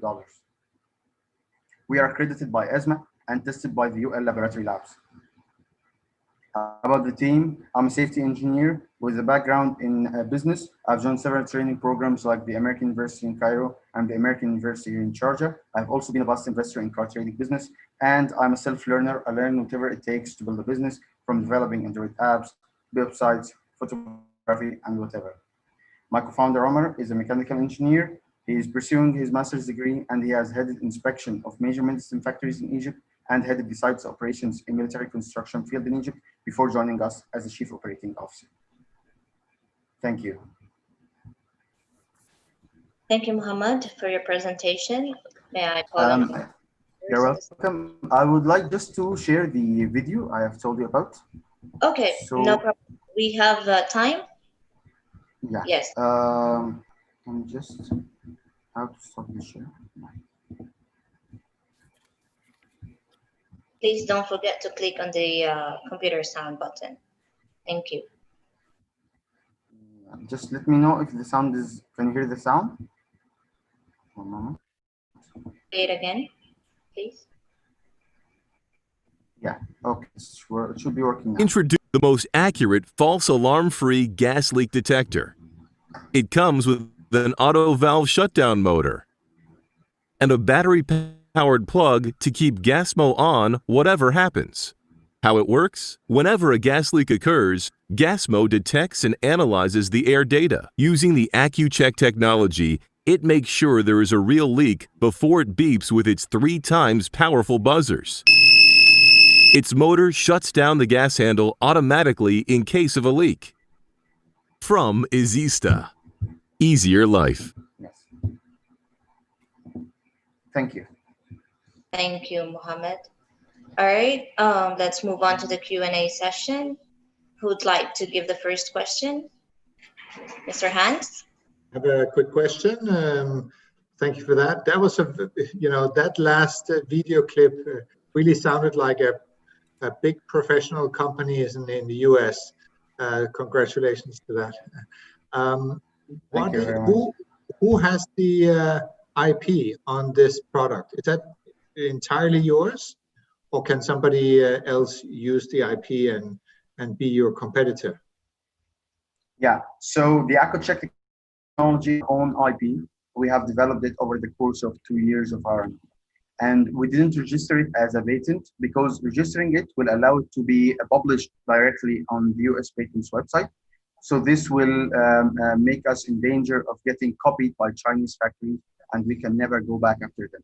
So currently it's a secret, and we are not going to issue an IP for it. Without this technology, the devices cannot work to be false alarm free. And also, this is programmed and manufactured by us. So we are not outsourcing it and sharing our secret source. Thank you. Okay, I can go next if you allow me. Yes, please. Yes, okay. Thank you, Mohammed, for the good presentation and good solution. Now, just to follow on Hans' question. I'm Mahmoud, just to clarify. Oh, sorry, Mahmoud, my apology. Just to follow on the question of Mr. Hans. Now, you mentioned something about the US, the numbers. So you are going to expand from UAE to the US, if I understand? Yeah, so our main goal is to launch in the USA. Why we are operating in the UAE? Because here, you know, the taxes are very low, and the electronic government makes it very easy to deal with importing electronics and stuff like that. So manufacturing here is a lot easier and a lot less costful than manufacturing in USA itself, or even in Egypt. And the mindset of the Americans is very high in terms of safety. And these devices is like gadgets for them. If you enter Amazon, you'll find a lot of similar devices, and people buy all sorts of these detectors online. So yes, USA is our main advantage or main market. While we here in the UAE, we're working on partnering with real estate companies and governments. Like we have partnered here with the Sharjah Prevention and Safety Authority from the Sharjah Government Office. And we are working with them to inspect homes against gas leaks. But we believe our main market is the USA. Because just a follow-up, I lived in the US, and usually households, mostly they rely on electricity over there. Again, although I'm not an expert in there, but because I lived in there for a long time. Just my last question, my final question is, by the way, this device or this technology, can be kind of detected from remote or just only physically in the house itself? Or it can be from remote? No, currently we don't offer it in a wireless version. This is our first production version, and we have this to be added as a feature in the next versions to be introduced within 2 next years. Thank you. You're most welcome. All right. Can I go now for a question? Yes, Mr. Kaplan. Nice, thank you. Nice presentation, and I really like the concept. But my question is about your go-to-market strategy. How do you intend to launch this to the market? Because now it's like it's a bit of a secret, but at the same time, you are going to launch to the market, and you need a lot of audience in terms of your market and stuff like that. So what is your go-to-market strategy? Yeah, so the secret is in the IP and the technology, how the device works. But the device itself, using it does not reveal the secret. So if I sell the device to you, you can never know how it will work. Or how we are willing to go to the market, we are going on 2 chapters. The first is trying to deal with governments, as we are doing here with the Sharjah government, to try to implement this as an obligatory device so people can be forced to it, and this would be a revenue stream. The other one is, we know the US market have the high safety mind, so we are planning to launch like in offline campaigns, tech events, offline trade shows, and dealing with the like the housing associations in the USA. There is a lot of housing associations that we can deal with, and they can take the commission on the top of selling these devices. Nice. And for sure, selling online like on Amazon. All right, good. That answers my question. Thank you. Most welcome. We have 1 minute left. Mr. Hans, do you have a quick question?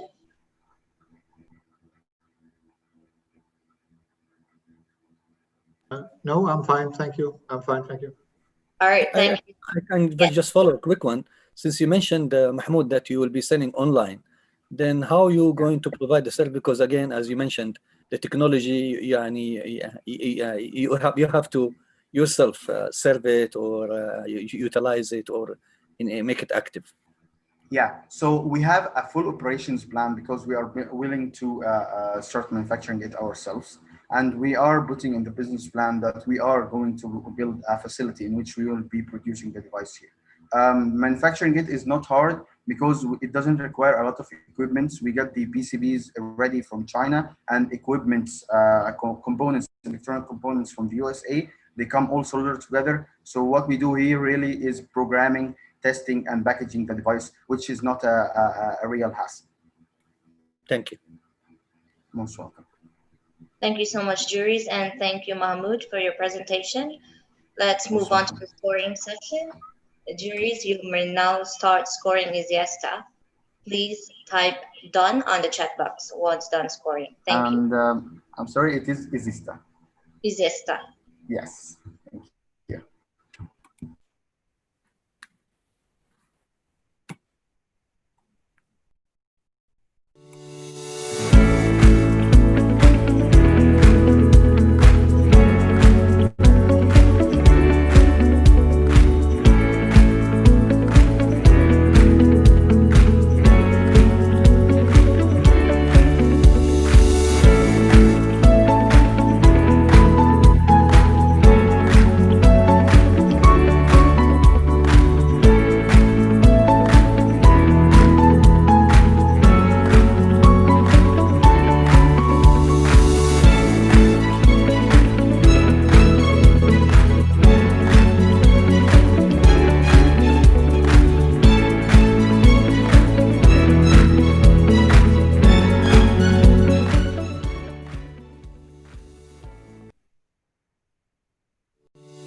Yes, Mr. Muhammad, are you done scoring? I think I ran into a problem, because I kind of lost that page with the company. So you may continue. I don't want to delay you. I'll join you in a minute. Okay, thank you. Because somehow I went to the companies, but then the page disappeared and it took me somewhere else. Sorry. No problem. Any issues you're facing, you can drop the message in the chat and the AIM team would be able to help you out. Sure, thank you. I had the same problem, but I just had to, press refresh and then log in back in, and then it worked. Okay. Yes, something happened to me also. That's what I tried to do, and somehow I'm still, it gives me errors or something like that, you know. Okay. Okay, thank you. Thank you. No problem. Okay, let's move on to the 8th presenter, Interact Labs, to be presented by Mr. Samir. Please come on stage. Hello, everyone. Hi, good afternoon. Please share your screen. Can you see it now, and can you hear me clearly? Yes, we can hear you clearly and we can see the presentation. The floor is yours and good luck. Great, thank you. So welcome everyone. My name is Mohammed Samir. I'm the CEO and co-founder of Interact Labs. So we mainly develop hardware and software products that makes the whole collaborating experience more engaging and fun. So we may feel bored, disconnected, engaged in our meetings and our sessions when we use lecture method. Studies have shown that when we use lecture methods, we can only retain 5% of the information delivered, which hinders collaboration and engagement. While when people collaborate, even with the simplest tools, magic happens. That's why I'd like to introduce to you our product Tact. It's a device that transforms any huge monitor to be fast and accurate interactive surface for collaboration, whether the surface was a TV screen or even a projected wall. You just plug the detector into your computer USB port and point the detector towards a monitor, such as the TV screen, as I said, or a projector on a wall, and then your new surface is completely interactive. So you can use visual aids, interactive applications, access internet, record lessons, work on Microsoft programs such as Word, Excel, PowerPoint, PDF. Also, you can play with visual experiments and so on. And just about any computer application you control with a mouse. And also it supports e-learning. So there may be the other products in the market, such as smart boards, touch screens, and interactive projectors. But what makes Tact different actually is more durable. It doesn't include electronic surfaces that are easily damaged with wear and tear. It also transforms up to 150-inch interactive surface, which is a very huge area, almost 3 meters width and 2 meters height. And also it works and compatible with any type of projectors and any type of TV screens and any type of software. Last but not least, it costs less than half the price of an electronic board. We sell the kit for only $300. The kit includes the detector and 2 electronic styluses and 3 years warranty. We also add 15% margin for sales and after sales and maintenance services. We also offer affiliate partnership programs to offer complementary products such as screens, projectors, and PCs and other accessories. We have clients in more than 7 countries, including Egypt, Saudi Arabia, Kuwait, Denmark, Morocco, USA, Spain, and France. And also our clients include universities, schools, NGOs developing education, and corporates in their meeting rooms, to which we have sold almost 500 kits and generated $150,000 in revenue. And we have 70% multiple repeat customers, which means customers who buy kits year after year to fulfill their capacity. And we have 70% gross margin, which means 30% COGS. And this percent would also be better with economies of scale. So currently we're negotiating with more than 30 potential customers, and we hopefully will be partnering with an authorized partner in Saudi Arabia, and we're closing it this quarter.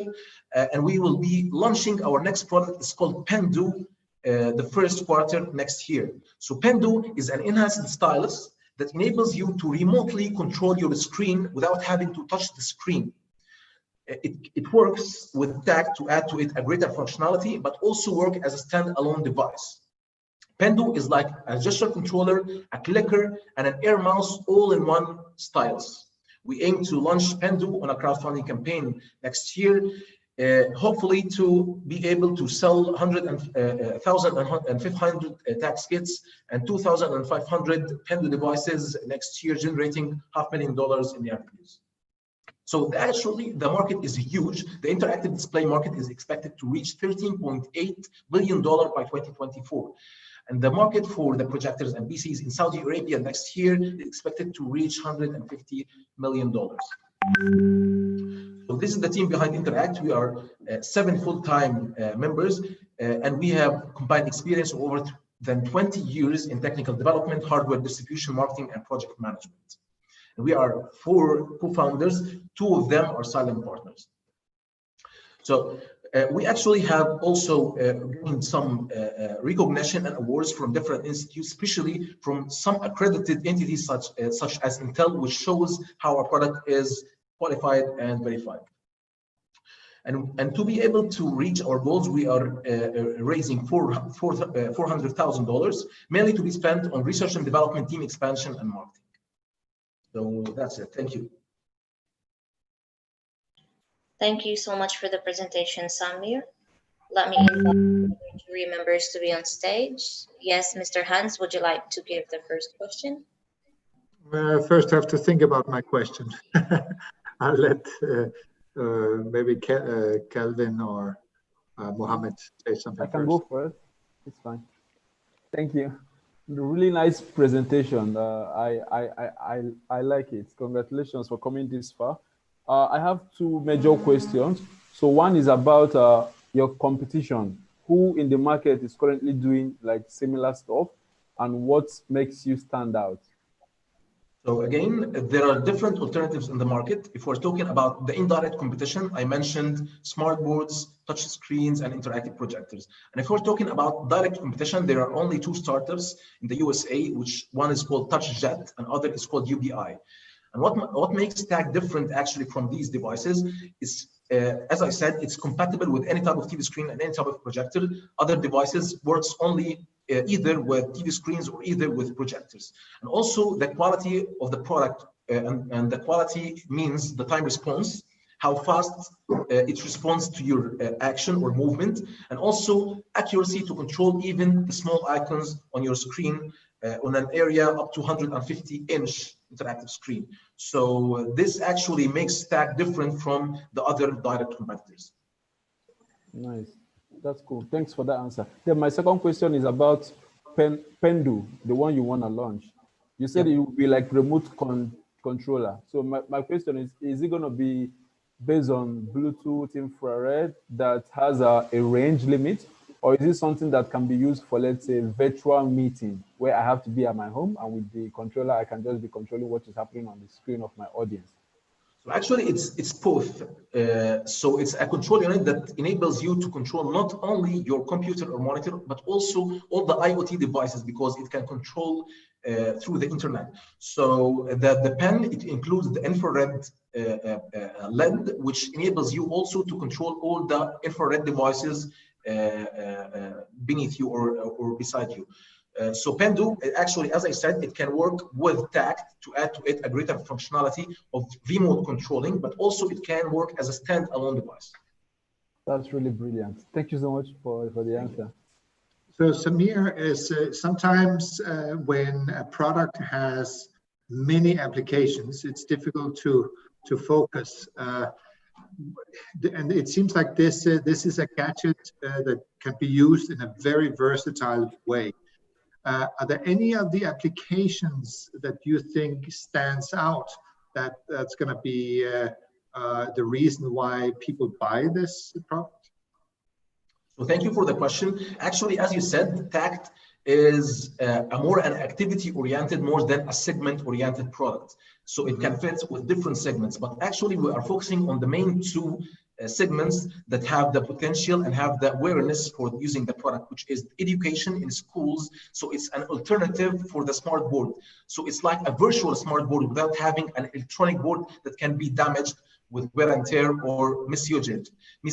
So they can use it in education, whether in class or for e-learning, as I showed you in the video. So the teacher can now interact with their presentation, can make annotation, they can use visual experiments, and also everything can be live streamed through Zoom to their attendees, whether offline or even in the same classroom online. The other application is in corporates and in meeting rooms in businesses, because instead of just presenting a PowerPoint presentation and clicking next, now you can control your presentation directly through the monitor without going forward and backward from the laptop and the screen. And also you can save all your comments or the MOM, minutes of meetings, to be shared with the attendees, and you can control even 3D models and other applications that you want to use for your presentation. It's also compatible 100% with Microsoft tools, so it makes it easier for businesses to adopt our technology. Very good, thank you. Samir and the colleagues, sorry, and maybe I missed part of the presentation because I was trying to fix the problem, but just a question, at least. Now, is this has anything to do with the availability of what you call connectivity, like Wi-Fi, or it works without it?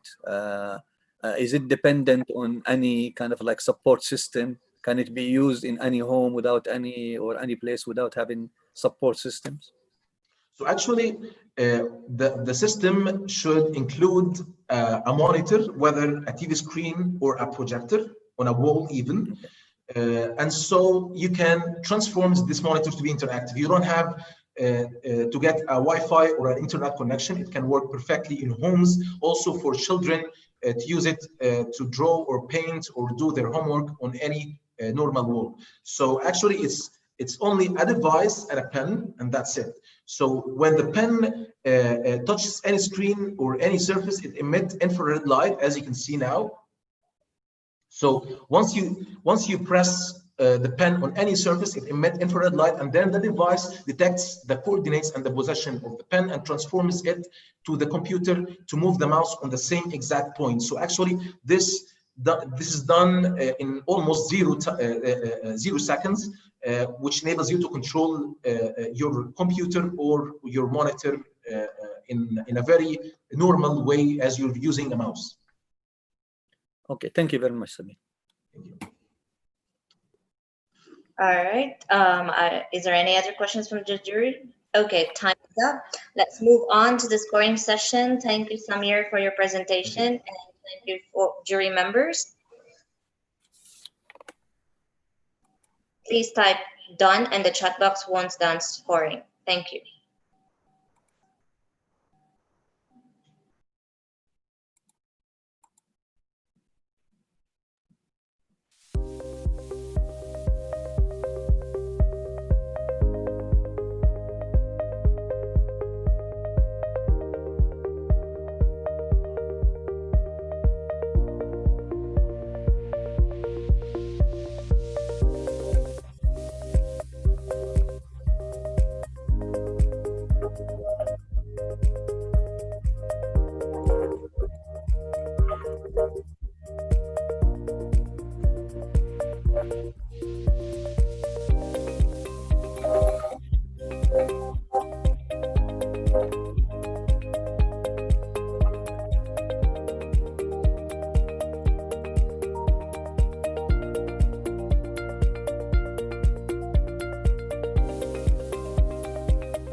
Thank you so much, members.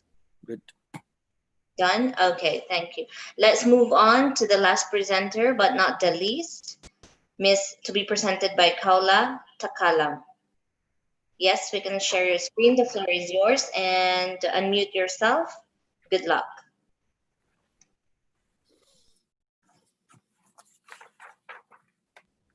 Miss Khawla? Please unmute yourself and you can start. I apologize. So sorry about that. Thank you very much for the introduction. And I hope the jury is not too tired to hear me out now. Well, my name is Khawla Hamad. I am the founder and CEO of Takallam. I am an Emirati social entrepreneur based in Abu Dhabi. Takallam Online Counseling is a digital solution for mental well-being. Why mental health? Well, before COVID, we ran an analysis for the region, and we realized that there is a need in the market, something that's more convenient, something that's more approachable, something that's more customized for the amount of demand in the region. So in the UAE has the highest percentage of depression in the region. And the region overall has the highest rates in the world. So after COVID comes the next pandemic, which is a mental health crisis as we see it coming as the aftermath. So we notice a lot of initiatives coming up. We notice a change in the landscape, in the market investment, and the downloads on these similar apps. So the problems we're solving are mainly the upcoming global pandemic, which is the mental health crisis, as well as the pre-COVID causes or problems that were part of the strategy, basically to tackle the stigma that is associated with mental health and lack of awareness because of the logistics, the lack of time and affordability of seeking mental health therapy. So Takallam is an online counseling platform that connects individuals, organizations with mental health professionals through a very convenient and personalized digital experience using audio, video, and instant live messages with the option of anonymity, given the stigma that is very big in the region. Our mission also is to promote and to create awareness, obviously, about the importance of mental well-being. The features of the platform, what we're trying to do is to disrupt the traditional therapy that's happening right now. So things should be more accessible, things should be more customized and personalized and approached in a way that the person doesn't feel that they're sick for seeking mental health therapy. So the whole experience we're trying to transfer that to become online. The minute from scheduling, booking the appointments, the communication aspect, finding the counselor, the filtration system, the content, even matching with the right counselor that suits the person's need happen on the platform. The other aspect, which is the innovative technology that we're going to use, is in the online assessment by diagnosing and having a progress tracker using an AI and machine learning technologies. This is how the platform looks. Basically, it's a very easy user experience, trying to keep it as easy as possible for the user to encourage them to seek help. So sign up, choose a counselor, book your session, or you can start right away. You get to see the list of counselors, and for the counselors themselves or the psychologists, they have a back-end system where they see a dashboard and they can manage and control their clients and their schedules. We are the first and the only actually platform in the region as of for now, offering customized, localized online counseling with an AI-driven experience to track progress to both individuals and organizations. Our business model depends on take rates and a subscription offered to clinics and organizations. Our strategy is to start right now. Actually, we have a pilot project running with Saha in Abu Dhabi, and we are catering to 13,000 users at the moment, starting with the UAE, obviously our focus market, and then we scale up to GCC, MENA, reaching out to Arabs and Western countries and Europe and the US. The leadership team is myself. I have an international experience between private and government entities holding senior positions. And I have a background in media and communications. My graduate degree from Georgetown University in Washington, D.C. My COO, she has again a similar experience, more operational, with a PMP certification. We both have combined of 25 years of experience. Hopefully we get to 1,000 one time. And our team is basically a combination of the majority are psychologists, and the rest is a technical team that is in-house. Our advisory committee is carefully selected, and they're individuals who are senior in the community and in their professions. The most important addition to our startup is Dr. Joanne, who is the president of the Middle East Psychological Association. So she gives us direction on how to approach the overall MENA region. The company is right now set up in Abu Dhabi, licensed by ADGM, and we are part of the DOH team at Tech Hub 71. And we're part of Dubai Startup Hub, Georgetown Alliance, Entrepreneurship Alliance. We are the first company or startup to join Zaid University's incubator. We've been featured on Smashy TV, and we have been showcased and presented at Step Anywhere. The ask is $50,000. Khawla, I'm sorry to cut you off. No, it's fine. This is the last slide anyways. Thank you. Okay, so let's move on to the Q&A session. I'd like Mr. Muhammad, do you have the question for Ms. Khawla? Sure. Thank you, Khawla. Very, very, very innovative, and I think it's timely. I think everybody now is talking about COVID-19, okay, right, and post-COVID-19. So again, do you see that the solutions that you will be offering post-COVID-19 will be different than before COVID-19? And what kind of any specific quick areas? Honestly, so the idea before COVID started really just to offer something convenient, right? Something that basically to encourage people to seek mental health therapy and create awareness around it. As the COVID kicks in, our whole strategy shifts. The demand has increased. We noticed like there is a huge gap in the market right now, given after the lockdown and the quarantine. The need has become and became actually bigger. So we've been approached by several entities, by organizations, by employers who noticed that mental well-being is becoming important to their employees who've been, going through burnout, who've been working nonstop from home. The idea of reintegrating again, working from office environment. So there is a lot in the mindset that has changed, and COVID has raised awareness about mental well-being. Yeah. Okay, thank you. Now my next question is, sure. If I go to the business model, let me pick on the financial business model. Now, how are you going to operate this business from a financial point of view? So the majority of the financials are going to the technology right now. And we're all unpaid. We're all like committed either on a volunteer basis, sweat equity, or internships. But we have 50% of the team is full-time. So the priority is to focus on the technology itself.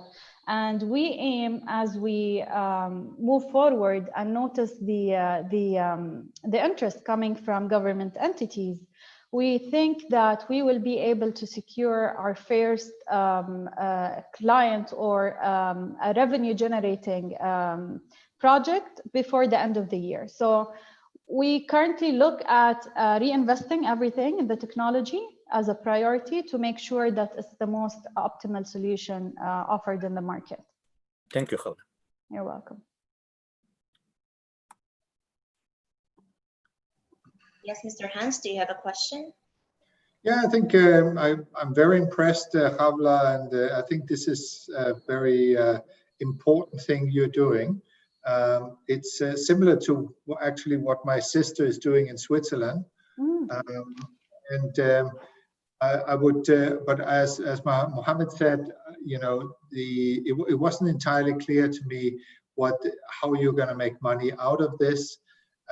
There is a lot of money that is to be made here, yeah, I would just hope you. Yeah, go ahead. Sorry to cut you off. I apologize if maybe I misunderstood the question. So the business model, basically, how we're going to make money. We intend to work directly with a psychologist or professional mental health individuals who are going to deliver the sessions. Our take basically is 20% of each session delivered. This is one model. The other model is a subscription based for clinics, as we realize this is the preferred method of getting involved with us. So it's an annual or a monthly subscription based, and same applies to organizations. Okay. By the way, we would love to see you here in DTech. Oh yeah, I'd love to. We're actually going to set up soon in Dubai, so I'd love to explore more. Excellent. Very good. We need you in Jeddah also, okay? Inshallah, Akid. We actually started talking to our embassy in Riyadh to explore now expanding right away in Saudi, inshallah. Thank you. All right, Mr. Kelvin, do you have a quick question? Yeah, one quick one. I cannot hear you, Kelvin. Can you hear? Hello? Yes. Hello, can you hear now? I don't know if it's just me or can anyone hear him? I can hear him. I can hear him. I can hear him clearly. You still can't hear? Yeah, now I can hear you. Okay, Thank you. good. Sorry about that. No, nice presentation, actually. Thank I like the whole idea and business model. It makes a lot of sense. So my quick question is about the technology. So you said like you're going to raise money to advance the technology you guys are using. So my question is, what have you built so far in terms of technology, and what specific technology infrastructure are you looking at to invest 50K in? Okay, good question, Calvin. So right now we have our prototype. It's a website. It's up and running, like I said, to 13,000 users. And then parts of our investment has gone into the app. The app is almost ready. However, there are certain features that we would like to integrate, which require additional investment. The main one, honestly, to be able to operate smoothly with the hospitals and clinics, is to integrate an EMR system with Cerner. So that is on our priority for now. We have our own technical team, like I said, developers, data scientists, so that's not an issue, but we need to upscale those skills and get the right resources to implement an EMR system, basically. Nice, thank you for that. You're welcome. Thank you, Ms. Kala, for the presentation. Thank you. Thank you, jury members. So let's proceed to the scoring now. Jury members, please drop done in the chat box once done scoring Ms. Paula presentation for Takala.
And with that final presentation from Takalam, we have now come to the end of the pitching session for today's competition. Allow us to take a quick break, 1 minute break, while our jury members and organizers tally up the final overall scores for the competition. The overall winner and national champion for Dubai will be announced after the 1 minute break. Please stay tuned until the end of the event today.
Welcome back to the closing segment of the Dubai chapter of the AIM Startups Virtual Pitch Competition. Let us now invite all jury members back on the stage. Okay, so we would also like to inform, before announcing the winners, we'd like to inform the startups that do not win from today's competition will have a second chance to be featured at AIM, and that is through our second segment, Global Technopreneurs. For further details of the said competition, please visit our website at www.aimcongress.com. And now for the much awaited moment. Overall, I think we have a very competitive pool of contestants today, and all participants are amazing in their own way and have demonstrated their respective strengths and unique propositions in the sectors they operate in. Without further ado, I would like to have the honor to announce the overall winner for the Dubai chapter of the AIM Startup Virtual Pitch Competition. The winner for Dubai Virtual Pitch Competition 2020 is ISESTA by Mr. Mahmoud Ragab. Mr. Mahmoud. Thank you very much. It's an honor, and I've been very glad to attend and to talk to the respectable juries and all of you.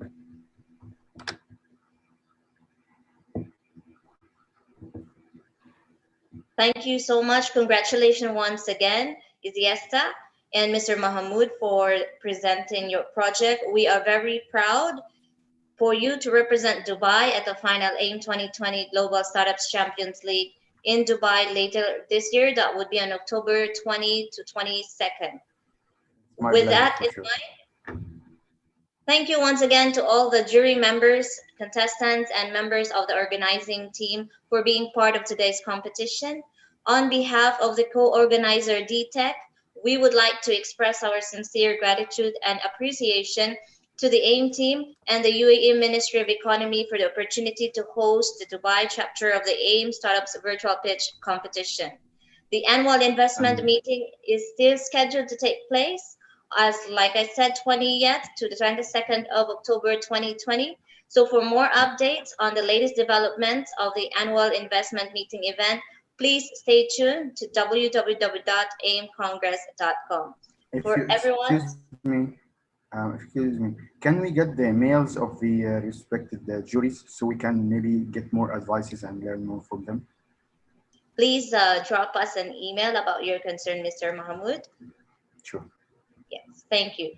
So for everyone's information, a replay of today's event will be made available on the Annual Investment Meetings YouTube channel in due course. Thank you once again and have a great day. Thank you very much. Thank you. All the efforts. And congratulations, Mr. Mahmoud. Thank you. It's my pleasure. We wish you all the best. Thank and you very also, much. thanks to all the other competitors. Thank you to all. Thank you to all as well. Yeah. Thank you. Bye-bye. Bye.